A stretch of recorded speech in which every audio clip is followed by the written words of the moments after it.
નમસ્કાર વિદ્યાર્થી મિત્રો, બોર્ડ 2025 ની એક્ઝામ નજીક આવી રહી છે. તમને ખબર જ છે ફેબ્રુઆરીના એન્ડમાં શરૂઆત થવાની છે આ વખતે.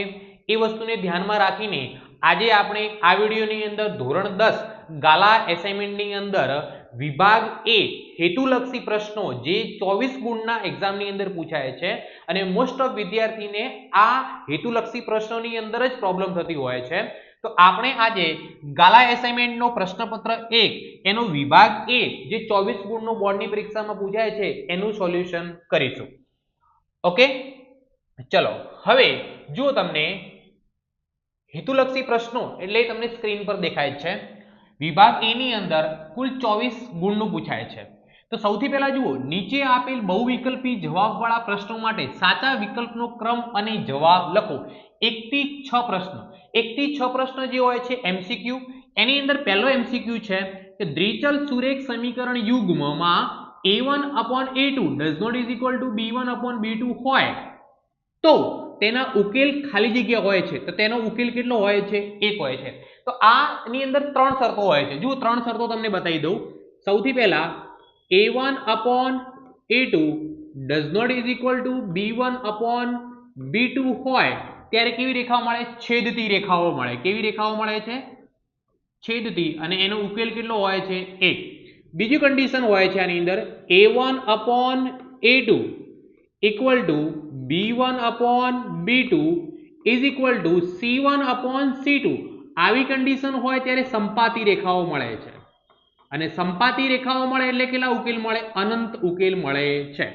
ત્રીજી condition a1/a2 is equal to b1/b2 does not is equal to c1/c2 હોય તો એવા સંજોગોમાં સમાંતર રેખાઓ મળે છે. કેવી રેખાઓ?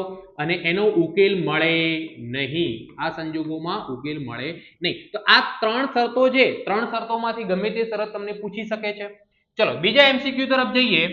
જો ખાલી જગ્યા થાય તો દ્વિઘાત સમીકરણ ax² + bx + c બરાબર 0 ના બે બીજ સમાન અને વાસ્તવિક હોય છે. તો સમાન અને વાસ્તવિક ક્યારે હોય? જ્યારે વિવેચકની કિંમત 0 હોય. વિવેચક એટલે કે d b² - 4ac ની કિંમત કેટલી હોય? 0. એટલે ઓપ્શન શું આવશે? બી. સમાંતર શ્રેણી 4 10 16 22 ખાલી જગ્યા માટે સામાન્ય તફાવત d ની કિંમત કેટલી છે? d એટલે સામાન્ય તફાવત. તો જુઓ 4 6 4 થી 10 10 થી 16 16 થી 22 કેટલાનો ગેપ છે? 6 6 નો. અથવા d નું સામાન્ય તફાવતનું સૂત્ર શું બને છે અહીંયા? a2 - a1 એટલે કે 10 - 4 બરાબર જવાબ કેટલો આવે? 6.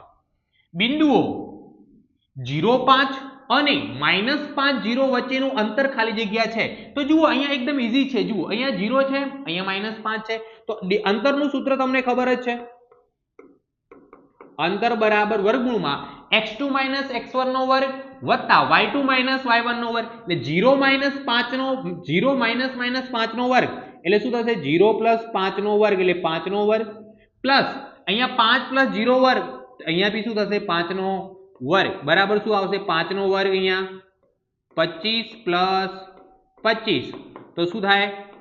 2 × 25 2 નું વર્ગમૂળ ન નીકળે 25 નું કેટલું નીકળશે? 5 અને 2 નું ન નીકળે એટલે કેટલા લખાય? 5 વર્ગમૂળમાં 2 જવાબ આવશે. પાંચમો એમસીક્યુ જે છે એ આપણો ત્રિકોણમિતિનો છે. sec નો વર્ગ થીટા - tan નો વર્ગ થીટા બરાબર જવાબ શું આવશે? એની અંદર એ આવશે. એના પછી છે કોઈ માહિતી માટે x બાર એટલે બધેક બરાબર 25 અને z એટલે કે બહુલક બરાબર 25 હોય તો m એટલે કે મધ્યસ્થની કિંમત કેટલી? તો મધ્યસ્થની કિંમત બી કેટલી આવશે? 25 આવશે. તો આ કેવી રીતે શોધી શકાય? તો આની અંદર બહુલકનો આસાદી સૂત્રનો ઉપયોગ થાય. z = 3m - 2x બાર. આ સૂત્રનો ઉપયોગ કરીને તમે શોધી શકો છો. ઓકે, તો 6 એમસીક્યુ જે હતા એ પતી ગયા છે. હવે નીચે આપેલ વિધાનો સાચા બને તેમ કૌંસમાં આપેલ જવાબોમાંથી યોગ્ય જવાબ પસંદ કરો. એટલે ખાલી જગ્યા આપેલી છે અને કૌંસની અંદર તમને 3 જવાબ પણ આપેલા છે. ઓકે, પહેલો 7મા નંબરનો 3 + 2 વર્ગમૂળમાં 5 એક ખાલી જગ્યા સંખ્યા છે. તો કઈ સંખ્યા કહેવાય? અસમય સંખ્યા કહેવાય.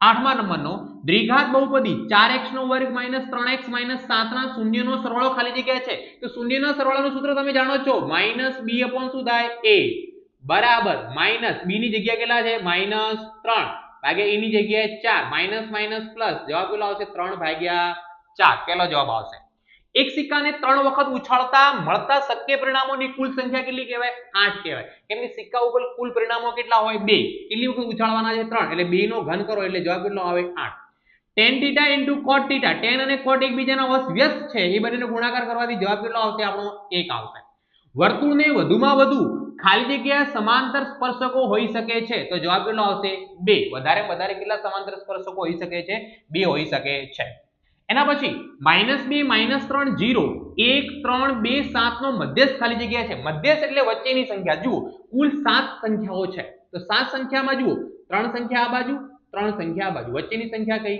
1 એટલે જવાબ શું આવશે 1 અથવા તમે કઈ કરી શકો n + 1 એટલે 7 + 1 ભાગ્યા 2 7 ને 1 8 ભાગ્યા 2 એટલે ચોથા અવલોકનની કિંમત જે હશે તમારો જવાબ હશે હવે અહીંયા જુઓ આપણા જે ખાલી જગ્યા વાળા પતી ગયા છે હવે આપણો આયો છે ખરા ખોટા તો 17 23 અને 29 નો ગુસા 1 છે તો જુઓ 17 23 અને 29 ત્રણે ત્રણ અવિભાજ્ય સંખ્યા છે એમનો ગુસા 1 છે એટલે આ શું કહેવાશે આપણો ખરું કહેવાશે એના પછી છે આકૃતિમાં કોઈ બહુપદી y p of x નો આલેખ આપેલ છે આ કિસ્સામાં p of x ના શૂન્યની સંખ્યા 2 તો જુઓ અહીંયા આલેખની અંદર આ જે રેખા છે એ x અક્ષને કેટલી વખત છેદે છે એક જ વખત છેદે છે તો શૂન્યની સંખ્યા કેટલી આવે 1 તો અહીંયા 2 લખેલું છે તો આ શું આવશે ખોટું આવશે ચલો નેક્સ્ટ આપણો 15મો છે દ્વિચલ સુરેખ સમીકરણ યુગ્મ 2x + 3y = 5 અને 3x + 2y = 18 હોય તો x + y = 5 થાય ચલો ચેક કરીએ આપણે 2x + 3y = 12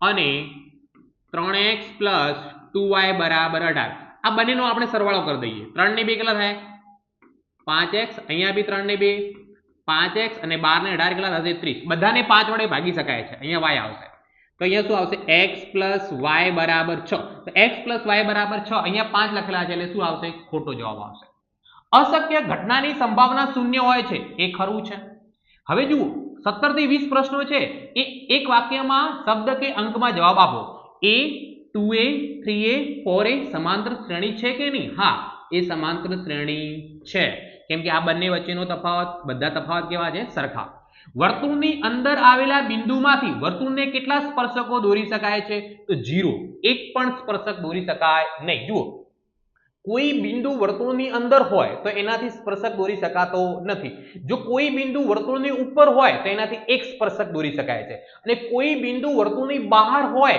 તો તેને વર્તુળને બે સ્પર્શકો દોરી શકાય છે અહીંયા બિંદુ વર્તુળની અંદર છે એટલે એક પણ સ્પર્શક દોરી શકાય નહીં પાસાને એક વખત ઉછાળતા તો પાસાને એક વખત ઉછાળો એટલે કુલ પરિણામો 6 મળે કયા કયા 1 2 3 4 અને 5 અને 6 6 નો અંક ન મળે આ 6 નહીં લેવાના બાકી બધા લઈ શકો તમે તેની સંભાવના કેટલી તો કેટલા વધ્યા 1 2 3 4 ને 5 તો જવાબ શું આવશે 5 ભાગ્યા કુલ પરિણામો કેટલા 6 પ્રથમ 11 પ્રાકૃતિક સંખ્યાનો મધ્ય કેટલો એટલે 11 સંખ્યાનો સરવાળો કરવાનો 1 + 2 + 3 + 4 + 5 + 6 + 7 + 8 + 9 + 10 + 11 ભાગ્યા 11 કરવાના તો 11 આ બધાનો આપણે સરવાળો કરીએ 1 ને 2 3 3 ને 3 6 6 4 10 ને 5 15 ને 6 21 ને 7 23 ને 8 36 ને 9 45 ને 10 55 55 ને 11 કેટલા થશે 66 ભાગ્યા 11 એટલે આનો જવાબ કેટલો આવશે 6 અથવા બીજી રીતે તમે કરી શકો છો પ્રથમ 11 પ્રાકૃતિક સંખ્યા કરી જુઓ 1 વત્તા છેલ્લી ગઈ 11 ભાગ્યા 2 શોર્ટકટ રીતે પણ તમને જવાબ મળી જશે તમારો 6 ઓકે 21મો છે યોગ્ય જોડકા જોડો અહીંયા યોગ્ય જોડકા જોડવાની અંદર તમને સૂત્રો પૂછાય છે તો અર્ધગોળક વર્તુળાકાર આધારનું ક્ષેત્રફળ શું થાય તો અર્ધગોળકની અંદર આધાર જે હોય એ વર્તુળ જ હોય તો એનો સૂત્ર શું થાય એનો ક્ષેત્રફળનું સૂત્ર πr² h 5 રૂપિયાના સિક્કો એટલે શું હોય નળાકાર સ્વરૂપે તો એનું ઘનફળ શું થાય તો 1 મિનિટ અહીંયા ભૂલ થાય છે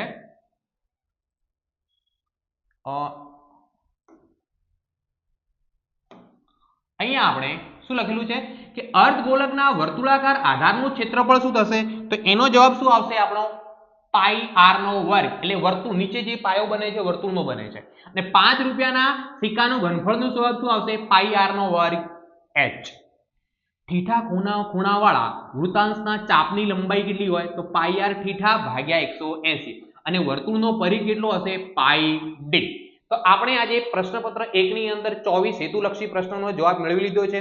જે પણ વિદ્યાર્થી મિત્રોએ હજુ સુધી the expert academy YouTube channel subscribe ન કરી હોય તો સૌપ્રથમ કરી લેવી, કારણ કે આપણે એવી રીતે દરેક પ્રશ્નપત્રના દરેક વિભાગ આ YouTube પર તમને સોલ્યુશન મળી જશે. અને જે પણ વિદ્યાર્થી મિત્રો ધોરણ 10 ના ટેલિગ્રામ ગ્રુપમાં જોડાવા માંગતા હોય તો નીચે ડિસ્ક્રિપ્શનની અંદર લિંક આપેલી છે, એ લિંકનો ઉપયોગ કરીને તમે ગ્રુપમાં જોડાઈ શકો છો.